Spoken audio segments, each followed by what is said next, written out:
आज के जनसदन में चर्चा का मुद्दा है उत्तराखंड के 3 जिले गरीबी रेखा से ऊपर और सबसे ज्यादा मुख्यमंत्री देने वाला पौड़ी जिला गरीबी रेखा में सबसे आगे। इसी विषय पे चर्चा करने के लिए खास मेहमान हमारे साथ बने हुए। आइए सबसे पहले उनसे रूबरू करा देते हैं। इंद्रेश मैखुरी जी राष्ट्रीय सचिव हैं भारतीय कम्युनिस्ट पार्टी के। इंद्रेश जी, आज की इस चर्चा में आपका स्वागत है। दीपक रावत जी यूकेडी के नेता है। दीपक जी, आज की चर्चा में वीआईपी परिवार आपका स्वागत करता है। और राष्ट्रीय अध्यक्ष अपना परिवार के पुरुषोत्तम भट्ट जी। पुरुषोत्तम जी, आज की चर्चा में आपका स्वागत है। सबसे पहले रुख करना चाहेंगे इंद्रेश जी आपकी तरफ। जिस तरीके से बताया जा रहा है कि पौड़ी के जो है सबसे ज्यादा आगे इस वक्त गरीबी के मामले में, हालांकि सबसे ज्यादा मुख्यमंत्री वहीं से निकले। हम चाहे निशंक जी की बात करते हैं, खंडूर जी की बात करते हैं, तीरथ सिंह जी की बात करते हैं या पूर्व मुख्यमंत्री त्रिवेंद्र सिंह जी की बात करते हैं। सरकार, अगर हम भारत सरकार की बात करते हैं, उनके अनुसार पूरे भारत में इस वक्त 12.4% लोग गरीबी रेखा से नीचे हैं। और जिस व्यक्ति की प्रति आय 150 रुपए प्रतिदिन होती है, तो अगर उससे कम होती है तो उसको गरीबी रेखा से नीचे माना जाएगा। गरीबी के भी अलग अलग आकलन है। कोई रोजगार से परेशान है, कोई घर से परेशान है। अलग अलग एक समीकरण उन्होंने बिठाए हैं। किस तरीके से इसको आप इंद्रेश जी वैचारिक पटल पे रखते हैं कि गरीबी रेखा से 3 जिले ऊपर आ जाते हैं। हम बात कर लेते हैं अल्मोड़ा की, चंपावत की, उत्तरकाशी की। लेकिन वहीं अगर पौड़ी को देखा जाए, जहां सबसे ज्यादा मुख्यमंत्री उत्तराखंड में मिले हैं, वो जिला गरीबी रेखा में सबसे आगे होता है। क्या कारण रहा है कि मुख्यमंत्री इतने सारे होने के बावजूद भी जो वहां से निकल के आए हैं, क्या पौड़ी में ध्यान नहीं दिया गया? किस तरीके से इसको पटल पे आप रखते हैं? ये बड़ी परंपरा है कि गरीबी रेखा में नीचे है, सबसे नीचे है। वहां से तमाम मुख्यमंत्री, केंद्रीय मंत्री और एक तरह से एक जमाने में अग्रणी जिला पौड़ी रहा है। और पिछले कुछ सालों में तो पलायन में भी पौड़ी सबसे ज्यादा गांव पौड़ी में खाली हुए। जनसंख्या में 2011 की जो जनगणना हुई थी, उसमें उत्तराखंड के 2 जिले पौड़ी और अल्मोड़ा था, जहाँ जनसंख्या वृद्धि की दर नकारात्मक थी। और उसके बावजूद अगर वहाँ गरीबी की मार लगातार बढ़ रही है, तो इससे समझा जा सकता है कि 23-24 साल के इस प्रदेश में हमने क्या हासिल किया। जो विकसित जिले थे, अगर वो भी गरीबी रेखा से नीचे जा रहे हैं, तो ये इस राज्य में एक के बाद एक बनने वाली सरकारों की विफलता है। ये विडंबना है कि आजादी के इतने सालों के बाद भी जो जिले इस बात में अग्रणी थे। एक जमाने में तो पौड़ी के बारे में कहा जाता था कि भाई सुमाड़ी का तो बैल भी IAS होता है। तो एक जमाने में जहाँ इतना आगे बढ़ा हुआ जिला पौड़ी था, वहां के लोग इतने आगे बढ़े हुए थे, अगर वो यहाँ पहुंचे हैं तो ये साफ तौर पर सरकार की अदूरदर्शिता के कारण, सरकार की नाकारापन के कारण, और ये सरकारी विफलता है पूरी तरह से। बिल्कुल। रुख दीपक जी आपकी तरफ करना चाहूंगा। दीपक जी, देखिए, अगर हम पौड़ी जिले की बात करते हैं तो 5440 के आसपास वर्ग किलोमीटर के आसपास वहां का एरिया है। पौड़ी के लिए यह भी कहा जाता है कि वहां का पानी और बाड़ी दोनों मीठे हैं। इतनी मिठास होने के बाद ये गरीबी की कड़वाहट, दीपक जी। राकेश जी, मुझे तो लग रहा है कि 2 विपरीत विरोधाभास बातें एक साथ चल रही है। एक तरफ तो ये बात आ रही है कि सबसे ज्यादा पलायन अगर उत्तराखंड किसी जिले में है तो वो पौड़ी में है और लगातार चल रहा है। और वहीं दूसरी तरफ एक रिपोर्ट ये आ रही है कि गरीब जो है वो पौड़ी में है। अब एक ही साथ 2 चीजों का एक साथ होना कि सबसे ज्यादा पलायन जो है वो चले गए और दिल्ली में पौड़ी से बाहर जा चुके हैं, और जो वहां रह गए वो गरीब है। ये दोनों ही विरोधाभास की बातें आ रही है। और ऊपर से वहां ये बात मानना कि वहां पर कुछ जिले की बात हम कर रहे हैं, जो जिला अपने समय में, चाहे पढ़ाई के मामले में हो, चाहे शिक्षा के मामले में हो, चाहे हायर एजुकेशन के मामले में हो, चाहे नेतृत्व देने के मामले में हो, वो हमेशा अव्वल रहा है। लेकिन यदि इस तरह का कोई अगर रिपोर्ट आती है कि पलायन के मामले में भी पौड़ी 100% है, सबसे ज्यादा जो गांव विराम वर्ग है वो पौड़ी में है, और उसी तरह गरीब जो सबसे ज्यादा गरीब है उसमें भी पौड़ी आगे है, तो मुझे लगता है कि कहीं ना कहीं पर या तो ये वो गरीब है जो बाद में आए हैं, 20 साल 22 साल में जो अचानक से प्रदेश में आ गए हैं, उनकी जनसंख्या की बात हो रही है। क्योंकि जो पहाड़ का आदमी है, पहाड़ का आदमी पैसों से जरूर थोड़ा कमजोर हुआ करता था, लेकिन गरीबी की परिभाषा में जो कभी भी वो आया नहीं है। हमारे यहाँ पौड़ी में बहुत कुछ, सब कुछ अच्छा है, लेकिन उसके बावजूद भी अगर इस रिपोर्ट में थोड़ी सत्यता है और ये बात जो आप कह रहे हैं ये सत्य है, तो कहीं ना कहीं पर ये मानना पड़ेगा कि जो उससे पहले जो जितनी भी सरकारें हुई हैं और जो यहाँ के पौड़ी के जो नेतृत्व देने वाले मुख्यमंत्री हुए हैं, कहीं ना कहीं पर उनका बहुत बड़ा एक दुर्भाग्य है कि आज वो उस प्रदेश को रिप्रेजेंट कर रहे हैं, वो प्रदेश जिनके उनके नाम से जाना जा रहा था कि आज वो उस चीज को रिप्रेजेंट कर रहे हैं कि सबसे गरीब प्रदेश, गरीब जो जिला है वो उसको रिप्रेजेंट कर रहे हैं 4 मुख्यमंत्री। और मुझे लगता है वर्तमान में जो राज्यसभा सांसद हमारे बलूनी जी, अनिल बलूनी, वो भी वहीं से है, पौड़ी से है।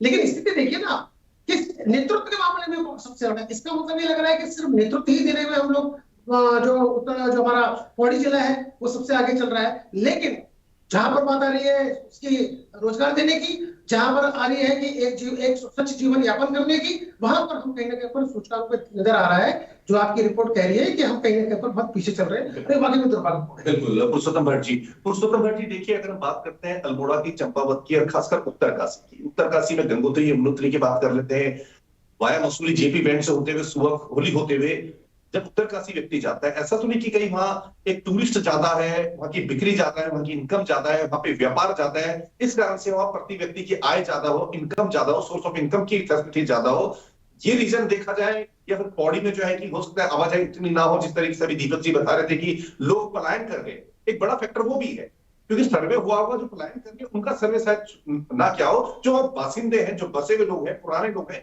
उनका सर्वे किया गया होगा। और फिर तकलीफ का एक विषय ये भी होता है कई बार की पलायन की बात हम तब करते हैं जब हम खुद पलायन कर चुके होते हैं। सबसे बड़ा पलायन तो नेताओं का हुआ है, टिकट वहां से लेते हैं, पलायन करके देहरादून राजधानी में आ जाते हैं, कहीं ना कहीं प्रश्न लगाते हुए नजर आते हैं। पुरुषोत्तम भट्ट जी। डॉक्टर जी, हम भी पौड़ी के हम भी स्वास्थ्य पट्टी के लोग हैं। एक जमाना था जब हम बचपन में अपने गांव जाया करते थे, तो सड़कें, छोटी सड़कें हुआ करती थी, पैदल यात्रा होती थी, हम लोग काफी पैदल जाते थे। जब हम वहां पहुंचते थे हमें घी, दूध वगैरह सब कुछ मिलता। आज सड़कें हमारे गांव तक पहुंच चुकी है, लेकिन जो वहाँ कहते हैं अनाज जो उत्पादन है, खेत बंजर बढ़ चुके हैं। आपने कहा गरीबी रेखा से ऊपर, अगर 150 रुपए से और 200 रुपए से आप गरीबी आगे तो उस समय भी कहते हैं लोग, हम लोग थे तो काफी अच्छा जीवन यापन करते थे। फिर दूसरी बात ये होती है कि राजनीति जब ज्यादा हावी हो जाती है, जब आपने जिन भी मुख्यमंत्री और नेताओं का नाम लिया गया, उनकी गरीबी से आप पैमाना तय कीजिए, कितनी अकूत संपत्ति उन लोगों ने मतलब इसी राजनीति से उन्होंने कमाई है। नेता तो वो पौड़ी के रहे हैं, लेकिन संपत्ति के मामले में उनकी संपत्तियां 400, 500, 600 गुना आगे बढ़ गई। जब हम ऐसे नेता प्रोड्यूस करेंगे, हम ऐसे नेता समाज को देंगे या प्रदेश को हम ऐसे नेता देंगे जो सिर्फ अपने बीवी बच्चे और अपनी संपत्ति बढ़ाने में लगे हुए हैं, तो समाज का भला कैसे होगा? ये तो वहाँ के वोटर्स को और हम लोगों को समझना पड़ेगा ना कि हम लोग कैसे नेताओं को आगे ला रहे हैं। बिल्कुल बिल्कुल, रुक करना चाहूंगा इंद्रेश जी आपकी तरफ। इंद्रेश जी देखिए, हम उत्तराखंड की बात करते हैं, उत्तराखंड बना एक युवावस्था में पहुंच गया, बाल्यावस्था से निकलकर। लेकिन अगर बात करते हैं हम यूनिफॉर्म सिविल कोड की, हम बात कर लेते हैं नकल विरोधी कानून की, हम बात कर लेते हैं ऑल वेदर रोड की, कहीं ना कहीं बीजेपी के लोग इसका क्रेडिट लेते हुए नजर आते हैं कि ये सारी हमारी सरकार में ये सारे काम हुए।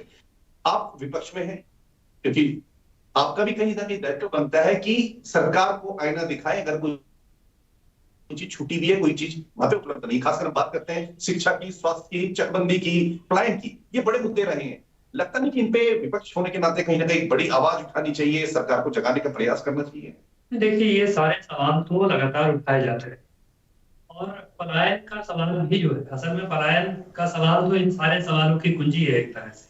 पलायन आयोग की रिपोर्ट अगर आप देखें तो वो कह रहे हैं कि भाई सबसे ज्यादा पलायन किस वजह से हुआ? सबसे ज्यादा पलायन हुआ रोजगार के अवसर सृजित नहीं हुए, इसलिए सबसे ज्यादा पलायन हुआ। इसी के स्वास्थ्य सुविधाओं की हालत खराब है। हमारे यहाँ अस्पतालों का नाम चाहे प्राइमरी हेल्थ सेंटर है, चाहे मेडिकल कॉलेज, लेकिन वो सारे के सारे रेफरल सेंटर। तो आप सोचिए कि श्रीनगर में मेडिकल कॉलेज है, उसी पौड़ी जिले में, जिसका आंकड़ा आप बता रहे हैं गरीबी और गरीबी रेखा के नीचे जाने का, तो वो मेडिकल कॉलेज सालों से केवल रेफरल सेंटर बना हुआ, उसकी हालत साल दर साल खराब होती है। आप सोचिए, ऐसा मेडिकल कॉलेज है जहाँ कार्डियोलॉजिस्ट परमानेंट नहीं है, बल्कि आजकल एक टेम्परेरी व्यवस्था में देहरादून से एक आदमी जाता है, हफ्ते में 2 दिन कार्डियोलॉजी की ओपीडी करता है। सोचिए कैसा मेडिकल कॉलेज चल रहा है। ये स्वास्थ्य सुविधाओं के, शिक्षा की हालत लगातार खराब। तो ये सवाल तो साल दर साल लगातार उठाए जाते रहे, लेकिन सरकार इनसे एक तरह से गाफिल, और इसलिए वो नए तरह के जुमले छोड़ती है। जिस तरह के जुमलों का जिक्र आपने किया कि यूनिफॉर्म सिविल कोड का जो जुमला उसने छेड़ा, इस प्रदेश में किसी ने नहीं माना। हम तो कह रहे हैं, हमने तो पहले दिन से कहा, वो किसी अलग बहस का विषय भी है, उस पर लंबी बहस हो सकती है उस कानून के सारे पहलुओं पर, लेकिन हमने तो पहले दिन से कहा कि जिस तरह से जनजातियों को उस कानून से बाहर रखा गया, तो जनजातियों को उस कानून की जरूरत नहीं है, और जैसे जनजातियों को उस कानून की जरूरत नहीं है, पूरे उत्तराखंड को भी इस कानून की जरूरत नहीं है। ये बहुत साफ। या आप कह रहे हैं कि जो नकल विरोधी कानून का सवाल है, लेकिन जो लोग नकल के माफिया थे वो सारे छूट करके बाहर आ गए हैं जमानत पर। और अभी पिछले साल विजिलेंस ने जिन दरोगाओं को चिन्हित किया कि यह गलत तरीके से नौकरी पर लगे, वो सारे के सारे फिर बहाल हो गए हैं। और नकल विरोधी कानून में जो सबसे पहली गिरफ्तारी किसकी हुई? किसी नकल कराने वाले, नकल करने वाले की नहीं, बल्कि उस नौजवान की हुई जिसने ये शिकायत की कि नकल की जा रही थी, जिसने शिकायत की कि पेपर की सील टूटी हुई थी। ये हालत। बिल्कुल, मैं इसमें एक प्रश्न और छूट देता हूँ जी। आपने कहा कि यूसीसी जो है यूजलेस है, आपको लगता नहीं कि यूसीसी के जो पॉइंट्स है, खासकर अगर महिलाओं की शादी के बारे में बात करें कि एक महिला से ही शादी करने का प्रावधान है, जो मात्र शक्ति है उनको संपत्ति में बराबर का बंटवारा किया जाए, क्या लगता नहीं कि अगर हम कहेंगे ये यूसीसी यूजफुल नहीं है, इसका कोई यूज नहीं है, तो कहीं ना कहीं महिलाओं के साथ अन्याय होता हुआ नजर आता है? महिलाओं के साथ अन्याय होता हुआ नजर नहीं आ रहा। महिलाओं के साथ न्याय इस प्रदेश में कितना हो रहा है वो तो हमने देखा। इतना बड़ा अंकिता भंडारी का सवाल इस प्रदेश के भीतर लगातार बना, लोग लगातार ये सवाल पूछ रहे हैं कि भाई कौन है वीआईपी, सरकार बताए। अब अंकिता के माता पिता नाम दे रहे हैं, तब भी सरकार खामोश। तो असल में मैं इसलिए कह रहा हूँ कि यूनिफॉर्म सिविल कोड पर तो पूरी एक अलग बहस की जरूरत है, और उसमें मैरिज को लेकर के, डिवोर्स को लेकर के, इवन लिव इन रिलेशनशिप को लेकर के जो प्रोविजंस हैं बहुत एक लेवल पर ऑब्जेक्शनेबल है, और दूसरे लेवल पर ये भी लोगों ने बताया कि ये कहाँ से कॉपी पेस्ट करके लाए गए, एक पूरा डिटेल कि कहाँ से आपने कॉपी पेस्ट किए। तो इस देश में महिलाओं को समानता देने या लोगों को समानता देने के कानून भी पहले से मौजूद हैं, और ऐसे कानून भी मौजूद हैं जो कि सजा के नाम पर भी समानता है। और यूनिफॉर्म सिविल कोड तो कॉन्स्टिट्यूशनली आप देखिए तो कॉन्स्टिट्यूशन में आर्टिकल 44 में ये प्रोविजन है, और article 44 directive principles of state policy का पार्ट है। उसमें ये प्रावधान है कि पूरे देश के लिए एक यूनिफॉर्म सिविल कोड होगा, राज्य का कोई यूनिफॉर्म सिविल कोड नहीं हो सकता। राज्य, हम भारत में अमेरिका की तरह नहीं है कि राज्य के हम नागरिक हों, राज्य के हम निवासी हैं, देश के नागरिक हैं। तो नागरिकों के लिए कोई समान संहिता बनेगी तो वो पूरे देश के लिए बनेगी, ये संविधान में भी प्रावधान है। बिल्कुल बिल्कुल, रुक करना चाहूंगा दीपक जी आपकी तरफ। दीपक जी देखिए, अगर भाजपा की बात करते हैं, वो कहते हैं कि 33% क्षैतिज आरक्षण देंगे, चाहे लोकसभा की बात हो चाहे विधानसभा की बात हो। महिलाओं के लिए उन्होंने बात किया, जैसे भी इंद्रेश जी ने कहा है कि यूसीसी का महिलाओं के लिए, पूरे देश के लिए होना चाहिए। अमूमन ये राज्य जो है पहला राज्य बन रहा है, तो यूसीसी एक ही इंप्लीमेंट होगा, उसमें अलग अलग नहीं होगा राज्यों के लिए, लेकिन देश का पहला राज्य उत्तराखंड बना है जिसने यूसीसी को इंप्लीमेंट किया, या नकल विरोधी कानून को इंप्लीमेंट किया है। अगर आपको लगता है कि ये इंप्लीमेंट नहीं होना चाहिए था, तो फिर आपकी पार्टी, अगर हम यूकेडी की बात करते हैं, क्षेत्रीय पार्टी, सड़कों पे क्यों नहीं? दीपक जी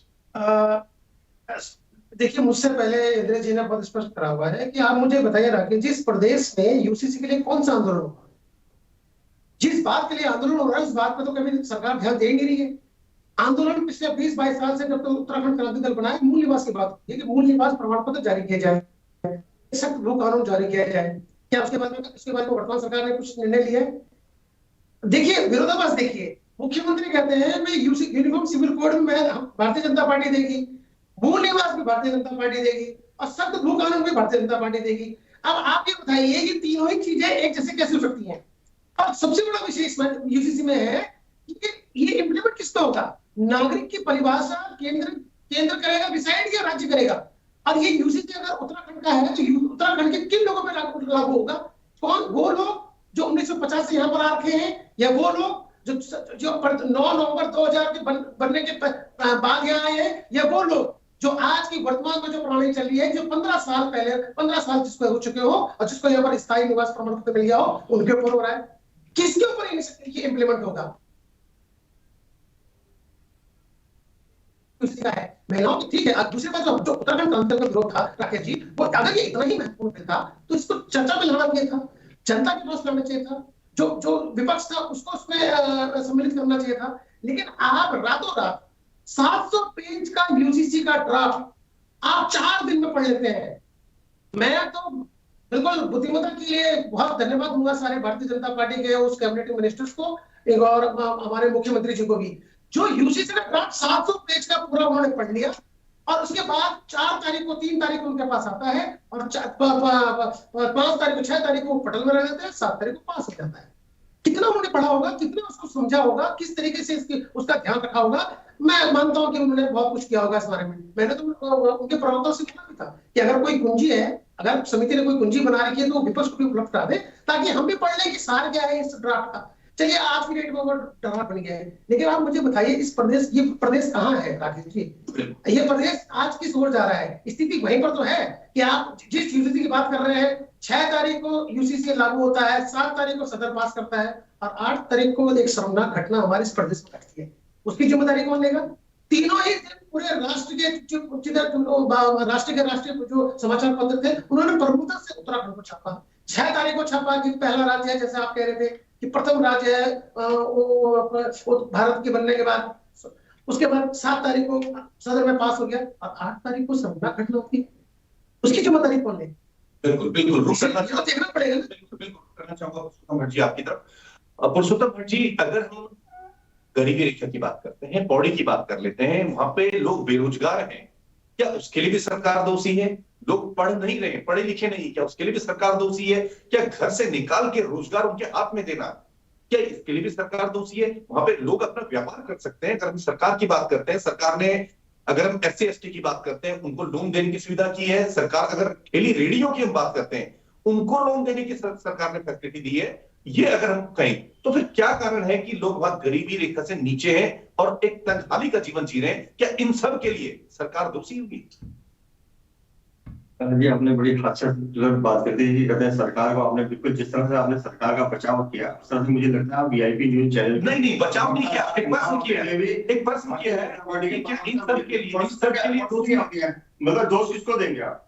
नहीं, जब ये लोग वोट मांगने देखिए उत्तराखंड किस नाम से जाना जाता है? उत्तराखंड की कौन सी उपलब्धि है? 23 सालों में बताया ना उत्तराखंड की हमने ये किया। कोई उपलब्ध हमें देश के 28 राज्य, कहीं तो हर राज्य की अपनी एक विशेषता होती है।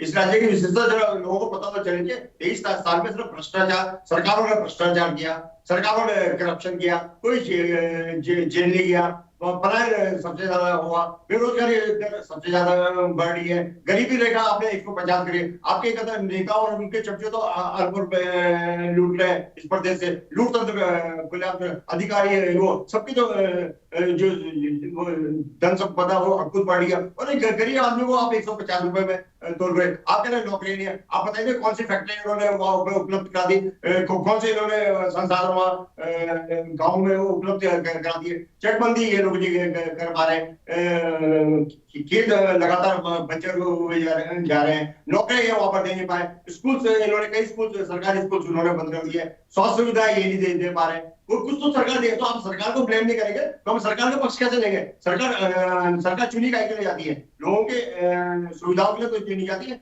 आपने कहा ना अभी बड़े बड़े वहां के मिनिस्टर हुए, उन मिनिस्टरों के जो आगे पीछे घूमते थे, जो कल तक सड़क छाप लोग हुआ करते हैं, आज देहरादून में अकुल संपत्ति है उन लोगों की जो कहते हैं मिनिस्टरों के आगे पीछे। और मुझे तो अफसोस होता है विपक्ष दल जो भी है, कोई सवाल ही नहीं उठाता, कोई क्वेश्चन ही नहीं उठाता। माने अंकिता भंडारी का मामला था, लोगों को सड़कों पर उतारना चाहिए था, जब आपको जाना नहीं चाहिए था। आपने यूसीसी महिलाओं के कानून की बात करी। हम अभी 23 साल में अपने जल जंगल जमीन हकूक की हम लोग बात करें, हमें उत्तराखंड राज्य मिला कहाँ है? जरा हमें पता तो चले कि हमारा उत्तराखंड राज्य हमें मिला कहाँ? हम तो जहां से चले थे वहीं पे हम लोग आज खड़े हैं। बिल्कुल बिल्कुल बिल्कुल रुक करना चाहूंगा इंद्रेश जी आपकी तरफ। इंद्रेश जी देखिए, मुद्दा ये नहीं कि हम सरकार का पक्ष ले रहे हैं, नहीं ले रहे, क्योंकि आज सरकार की तरफ से कोई प्रवक्ता यहाँ पे है। प्रश्न यहाँ पे कि जैसे अभी पुरुषोत्तम भट्ट जी ने कहा कि स्कूल बंद हो गए, लेकिन दूसरा पहलू देखा जाए तो एकलव्य विद्यालय भी सरकार ने खोले हैं। हम अगर बात करें रोजगार की, लघु उद्योग, कुटीर उद्योग, अपना व्यापार, ये भी एक ऑप्शन है। उसका तात्पर्य ये नहीं कि हम सरकार का बचाव कर रहे हैं, क्योंकि सरकार का कोई नुमाइंदा इस वक्त यहाँ पे बैठा हुआ नहीं है। लेकिन एक बात उन्होंने बहुत अच्छी बोली यहाँ पे पुरुषोत्तम भट्ट जी ने कि विपक्ष का क्या रोल रहा है। आप मार्क्सवादी कम्युनिस्ट पार्टी से आते हैं, दीपक जी UKD से आते हैं, कहीं ना कहीं सरकार को जगाने का काम, आईना दिखाने का काम, वो दायित्व आपका बनता है। इंद्रेश जी देखिए, ऐसा है कि जो रोजगार का प्रश्न है, असल में तो राज्य के आंदोलन के पीछे ये सवाल था कि अलग राज्य को क्यों चाहिए था? रोजगार के बेहतर अवसर होंगे, अलग राज्य हमको इसलिए चाहिए था, हम तो उस समय में क्लास 12 में पढ़ता था 1994 में, और हमको तो यही बताया गया उस आंदोलन में हिस्सेदारी करते हुए कि राज्य असल में सारे सवालों का जवाब है। और राज्य बनने के बाद आज 22-23 साल के बाद हम देख रहे हैं कि वो सारे सवाल जो राज्य के आंदोलन के सवाल थे वो आज वहीं के वहीं खड़े हैं। तो इसकी जिम्मेदारी, इसके लिए इसका उत्तरदायित्व तो सरकार पर जाएगा, सरकार से सवाल पूछे जाएंगे। और सवाल ये भी है कि जो पर्वत पहाड़ों को केंद्र में करके नीति बननी चाहिए कि पहाड़ उसके केंद्र में रहे, तो वो नीतियां उस तरह से तो नहीं बनी। हमारे अगर खेत बंजर हैं, जिस समय हम पौड़ी जिले की पर ये बहस कर रहे हैं कि वहाँ रोजगार गरीबी रेखा से नीचे वो जिला आ गया है, उसी समय पौड़ी का एक प्रमुख शहर है श्रीनगर, और उसके आसपास कई दिनों से कर्फ्यू लगा हुआ है रात में। क्यों कर्फ्यू है कि साहब बाघ का आतंक है, बाघ का आतंक, सुअर का आतंक, बंदरों का आतंक, भालुओं का आतंक पिछले कुछ सालों में ये उसी गति से बढ़ा है जिस गति से गांव खाली हुए हैं, जिस गति से। तो जो लोग वहां रह रहे हैं एक तरह से उनको सरकार से ज्यादा, वो सरकार की कृपा से ज्यादा तो सुअर, बंदर, बाघ, भालू की कृपा पर जिंदा है। जब तक इन सबों की कृपा है तभी तक। और ये सवाल लगातार उठाए जाते रहे, लेकिन इस प्रदेश में एक ऐसी सत्ता है जिसके प्रवक्ता खुलेआम ये कहते हैं कि हमको कोई फर्क नहीं पड़ता कि विपक्ष वाले लोग क्या कहते हैं, उनको इस बात से कोई अंतर नहीं पड़ता कि उनसे क्या सवाल पूछा जा रहा है। बिल्कुल बिल्कुल बिल्कुल, रुक करना चाहूंगा दीपक जी आपकी तरफ। दीपक जी, आप कहते हैं पलायन पर सरकार रुक नहीं लगा पाई, स्वास्थ्य की सुविधा नहीं दे पाई, शिक्षा की नहीं दे पाई, सरकार ने यूसीसी जो सिविल को यूनिफॉर्म सिविल कोड है वो बेकार में लाई। क्या आप लोगों ने कोई ड्राफ्ट तैयार किया? आपकी पार्टी ने कोई ड्राफ्ट तैयार करके सरकार को दिया और सरकार ने उस ड्राफ्ट को कैंसिल किया? जब ड्राफ्ट ही नहीं दिया तो फिर प्रश्न क्यों? दीपक जी, राकेश जी, ड्राफ्ट का विषय तब आता है जब उत्तराखंड क्रांति दल के जो घोषणा पत्र में यूसीसी नाम की कोई चीज होती है, उत्तराखंड नाम की चीज है आपकी, उसमें बिल्कुल एनसी की चीज है, रोजगार है, स्वास्थ्य है, पढ़ाई है। सबसे बड़ी देखिए जो विषय, जो आपका विषय जो आप प्रश्न कर रहे हैं, जो मैगुरू जी ने बताया, उस विषय में एक चीज छुपी हुई है।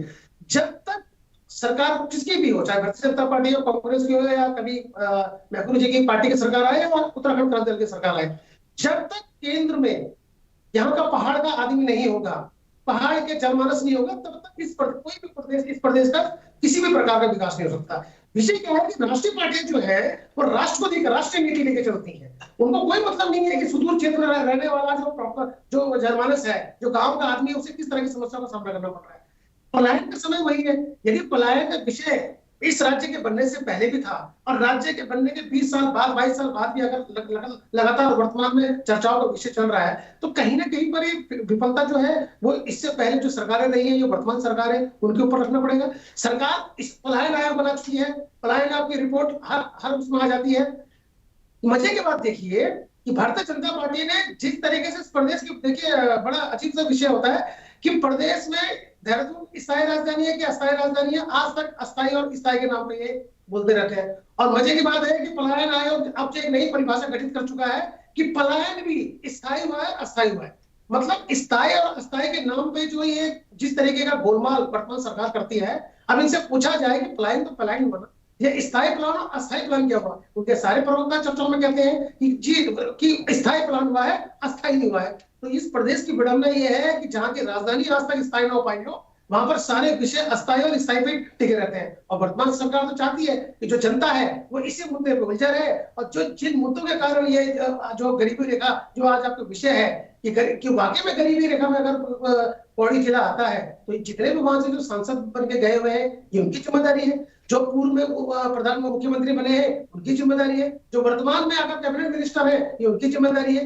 क्या उनकी जिम्मेदारी बनती है कि वो अपने जिले के प्रति सजग रहे? बिल्कुल। दीपक जी, आपकी पार्टी से भी विधायक रहे हैं, क्या उनकी जिम्मेवारी नहीं? देखिए, वो भी तो त्याग पत्र दे सकते थे अगर सरकार काम नहीं। देखिए, हम जिस समय हमें ये जिम्मेदारी दी गई थी, सत्ता पक्ष सरकार इसमें सवाल नहीं, बड़े प्रश्न खड़े हो जाते हैं। देखिए, सत्ता का सुख भोगना ज्यादा जरूरी है या जो सुविधाएं नहीं मिल पा रही उस पर प्रश्न चिन्ह लगा? देखिए राकेश जी, आप ही को याद होगा जब दिवाकर भट्ट जी के राजस्व मंत्रालय था, तो सबसे पहले ये जो मूल निवासी के ऊपर या 250 वर्ग मीटर वाली बात आई थी, ये सबसे पहले उसी टाइम आई है कि 500 वर्ग मीटर से पहले 500 वर्ग मीटर था, उसके बाद 250 वर्ग मीटर हुआ। ये सबसे पहले उत्तराखंड क्रांति दल के जो हमारे नेता थे दिवाकर भट्ट जी, उन्होंने वही आए हैं कि भाई कोई बाहरी जो है वो नहीं ले पाएगा, जमीन नहीं ले पाएगा। लेकिन विषय क्या है, जैसे जैसे समय बीतता गया, सरकारों ने मन मुताबिक अपने वो सारी नीतियां बदली और आज विषय यह है कि विषय न कौन बाहरी है और कौन इस प्रदेश का नागरिक है, कौन मूल निवासी है और कौन मूल निवासी नहीं है, इसी में हम लोग बाहरी कौन होते हैं तो हिंदुस्तान में हिंदुस्तान का है, यही कौन होता है एक प्रश्न है। ये अगर हम वर्गीकरण कर देंगे, बाहरी अंदरूनी लोग कहना शुरू करते हैं कि देखिए जो इस मिट्टी से जुड़ा हुआ हिंदुस्तान का है। देखिए मैं आपकी बात सही है, पर मैं आपको थोड़ी एक जानकारी दूं कि हमारे साथ साथ उत्तराखंड की जो परिस्थिति, जैसे भौगोलिक परिस्थितियां, वही परिस्थितियां हिमाचल की है। हिमाचल प्रदेश ने स्पष्ट करा कि जिस दिन उनका गठन हुआ, जिस दिन उनके प्रदेश का गठन हुआ हिमाचल का, उसने कहा जिस दिन यहाँ पर प्रदेश का गठन हुआ है, जो यहाँ का व्यक्ति है वो यहाँ का मूल निवासी कहलाएगा। और जो बाद में जो स्थायी और अस्थायी वाली जो परिभाषा आई है, उनका एक शब्द है बोनाफाइड डोमिसाइल। वो बोनाफाइड डोमिसाइल उसको देते हैं जो 15 साल या पहले 30 साल था, 15 साल हो गए। हमारे यहाँ विडंबना ये है राकेश जी कि अभी तक एक डिसाइड ही नहीं हुआ है। क्या तो मान लीजिए कि जो वोट देता है वो यहाँ का नागरिक है, जो स्पष्टता है, तो अगर फिर मूल निवास की वैधता है वो खत्म हो गई ना। बिल्कुल सवाल है ये, बिल्कुल रुक करना चाहूंगा, फिर समय की सीमा भी देखनी, पुरुषोत्तम भट्ट जी की तरफ मैं रुक करना चाहूंगा। पुरुषोत्तम भट्ट जी, आपकी संस्था ने गरीब कन्याओं की शादी कराई है, आप लोगों ने सूखे इलाकों में जाकर पेड़ लगाए हैं, आप लोगों ने अब नया सिस्टम भी बनाया है कि जो आपकी संस्था के लोग होंगे अगर उसको जरूरत पड़ती है तो कहीं ना कहीं आर्थिक रूप से सहयोग भी करेंगे। माना अगर अपोजिशन ड्राफ्ट तैयार नहीं कर पा रही है, एक सामाजिक संस्था, बहुत बड़ी सामाजिक संस्था पूरे उत्तराखंड के अंदर चला रहे हैं, उत्तराखंड के बाहर भी इसमें लोग हैं, लगता नहीं आप ही लोग एक ड्राफ्ट तैयार करिए, सरकार से रिक्वेस्ट कीजिए, सरकार मानती है तो काबिल तारीफ है, नहीं मानती तब विरोध करिए। देखिए मैं आपको एक बात बताना चाहता हूँ कि हम लोग पॉलिटिक्स से थोड़ा दूर रहते हैं, हम लोग सामाजिक संस्था के लिए हमने हर बात में पुरजोर किया। हम ये कहते हैं, जैसे अभी राहुल भाई ने बहुत बढ़िया बात की, हम भी सरकार के नुमाइंदे थे। उत्तराखंड राज्य के लोगों ने अपनी जान तक दे दी, महिलाओं ने अपनी बेइज्जती तक सह दी, आप कुर्सी में बिक गए और आप कुर्सी पे बिक गए। और उसके बाद जो है जो मुद्दे आज की डेट में, वही मुद्दे आज भी वो वही के वही खड़े हुए हैं। अभी उत्तराखंड के लिए एक नए संघर्ष के हम लोगों को जरूरत है। ठीक है, एक आदमी की आंधी चल रही है, भाजपा की आंधी चल रही है, कांग्रेस की आंधी चल रही है। अरे आपको उत्तराखंड की क्षेत्रीय पार्टी हो, क्षेत्र के आप लोगों को, आपके साथ हमारी भावनाएं जुड़ी पड़ी है। हम लोग तो संघर्ष के साथी हैं। हम भी तो किसी पार्टी में जाके दलाली कर सकते थे, हम भी तो राजनीति कर सकते थे, लेकिन हम भी साइड में खड़े हैं। हम भी कहीं ना कहीं उत्तराखंड का हित चाहते हैं। बच्चों के आने वाले बच्चों के भविष्य की लड़ाइयां के लिए उत्तराखंड राज्य करना था। जब पेपर लीक मामला होता है, कोई भी मामला होता है, अंकिता भंडारी वाला मामला होता है, आप सदन क्यों चले दे रहे हैं? आप सदन शेर भरो आंदोलन होना चाहिए। सरकार को तो पता चलना चाहिए। अकेला अंकिता भंडारी की मां कह रही है कि वीआईपी का नाम ये है। आप लोग कहते हैं, आप लोग तो सहयोगी पार्टी रहे, चाहे कांग्रेस करे चाहे बीजेपी करे, क्यों नहीं मुकर होते? क्यों नहीं एक बार दोबारा आंदोलन, चाहे भाकपा पार्टी हो, चाहे उत्तराखंड का पार्टी हो, चाहे हम जैसे सामाजिक संगठन हो, उत्तराखंड को बचाने की बात है। हम सब लोगों को एक मंच पे आना पड़ेगा और अपने हितों को छोड़ते हुए वहां पर एक बॉन्ड बनना पड़ेगा कि हम लोगों को कुछ नहीं चाहिए। हम लोगों को अपने बच्चों के भविष्य के लिए हमें ऐसी राजनीति को दरकिनार करना चाहिए जहां राजनीतिक पार्टी के लोग करोड़ों में खरीदे जाते।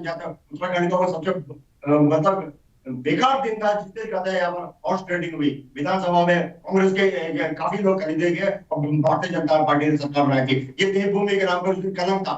कलम तो कई होते जो आप छोटे स्वार्थों में आप लोग बिक जाते हो। हम बड़ी लड़ाई कैसे लड़ेंगे? तो हमें एक बहुत बड़ी लड़ाई लड़नी पड़ेगी और सबको एक मंच पर आना पड़ेगा, क्योंकि ये इन लोगों से कुछ नहीं होना है। ये सिर्फ दलाल वहां बैठे पड़े हैं। बिल्कुल समय की अपनी सीमा है। इंद्रेश जी, दीपक जी, पुरुषोत्तम भट्ट जी, आप तीनों ने आज की चर्चा में भाग लिया, आप तीनों का बहुत बहुत शुक्रिया। हम आपको बताते चले कि पौड़ी के खासकर 3 जिले हम बात करते हैं, अगर उत्तरकाशी, चंपावत और ये गरीबी रेखा से ऊपर आ चुके हैं। पौड़ी जिला जो तो गरीबी रेखा में एक चिंता का विषय है, सोचने का विषय है। देखते रहिए वीआईपी न्यूज। नमस्कार।